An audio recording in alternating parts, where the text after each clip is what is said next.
Hi there, hello there, my name is Craft, and Minecraft is very much like Subway.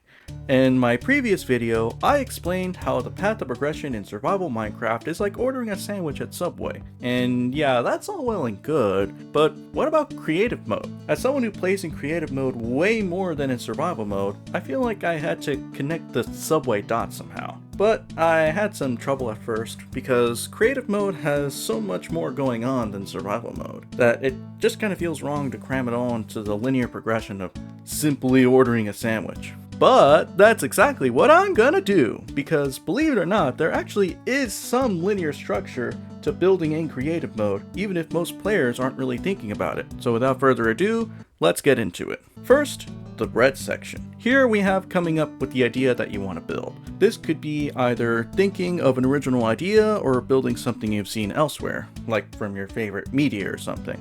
Pretty simple, but at the same time, it could be a difficult task to decide on what you want to build. Just like it could be a difficult task to decide on what kind of bread you want for your sandwich. Italian herbs and cheese.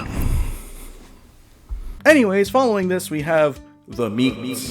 Here we have general planning. Various things like finding an area to build, mapping out an area within that area, I guess. This is especially important whenever building mega bases, cities, and or massive builds, so that you can tackle it in much smaller chunks. Even for small builds, it's good to have a frame of what you want to do before you actually start to do it.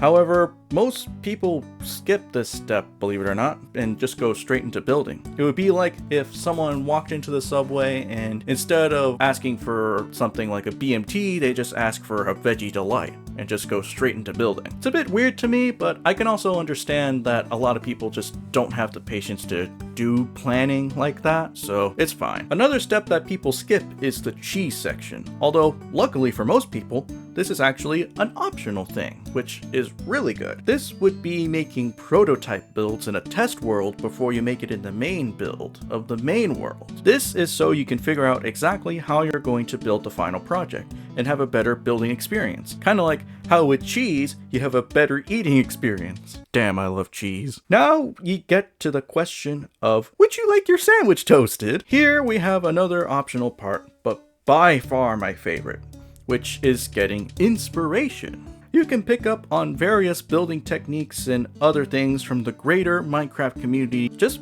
taking time to hop online and just see how other people build what you plan to build is such a great thing. You can see what you can do, what you can't do. It's just a big well of learning and communication that this community has really gotten a good grasp on over the years. And it's such a great thing. Just like how taking time to toast your sandwich is also a great thing. And now we get to the veggie section, where you actually get to the building. Now remember how I said most people skip a lot of the previous steps and jump straight into the veggie section? Well, that's because they're just hyped to get into building. And there are just so many ways to build. Just like how there are so many veggies that you can put on your sandwich, there's really no limit to how many permutations and combinations you can have for that sort of thing. And even with your main idea from the bread section that you have liked and subscribed to in mind, you can always put an interesting spin to it, like drowning your build in mayonnaise, or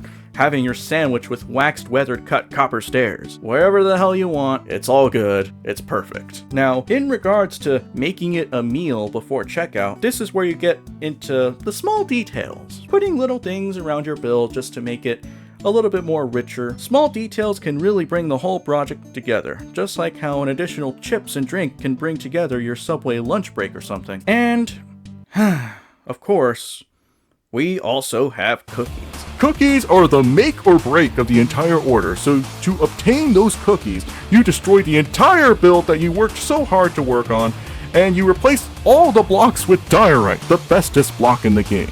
Just like how the double chocolate chip cookies are the bestest Subway on the way. You'll absolutely demolish the checkout. The checkout again. Why do I do this? So now you find yourself at the end at the register with a completed build, and here you can decide to either have it for here or to go. For here, it's just a build for yourself. You just kind of build it, look at it every so often. And for to go, it's for posting it online for all to see. Nice, simple, and a sandwich in creative mode has been achieved. And that's everything. Thank you all for watching. After my first video, it naturally made sense to follow it up with this one. Yeah, I had a pretty good time figuring this out, especially since it wasn't that easy to figure out how to fit creative mode into that linear structure. But it works out, at least I think so. Comment if you would change anything about my analysis. The sub of the day is the Veggie Delight or something, and I'm out of here.